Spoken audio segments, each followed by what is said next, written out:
what has happened the last few weeks. So the way Super Bowl MVP works, by the way, 80% of the voting is a panel of writers and broadcasters who vote, and then 20% of the voting is the fans. Oh my and God. so like but I think that's important to keep in mind It because is. like, you know who the fans don't care about? James White. Damian Williams. Like, have to be a name. And it's like, well, but 80% is the writers. I actually makes my argument stronger, probably, with some of the writers that are probably voting for this and broadcasters that are voting for this. Have to be a huge name, I think, to like justify making the bet, which Kupp was last year. Like, he won whatever. Did he win the Triple Crown in receiving categories last year? Receptions, yards, and he was close if he didn't. I think he was first. Might not have been. That kind of a player.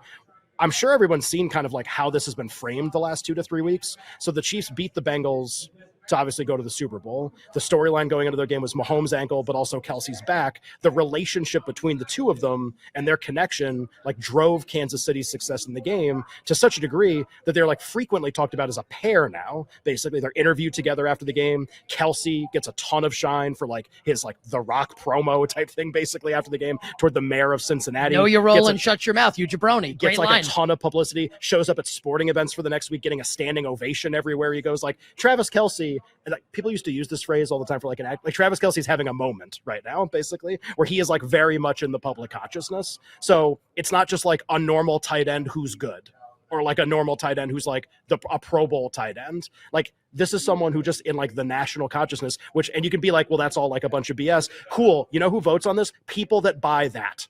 Like broadcasters, like the guy that lives writers, next door to you, yes. like a fan. Broadcasters, writers, and 20% is the fans. Do you think all of them don't buy totally into this and like dug everything Kelce was doing and like hope he has a good game? Of course they do. So this like moment that he's having, I actually think versus like somebody like AJ Brown, who is capable of having a remarkable statistical game in the game against the Chiefs. He's 14-1.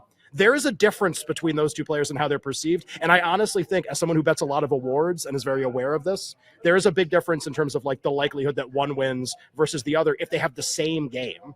I think there's a likelihood that one wins over another, and I think it's Kelce.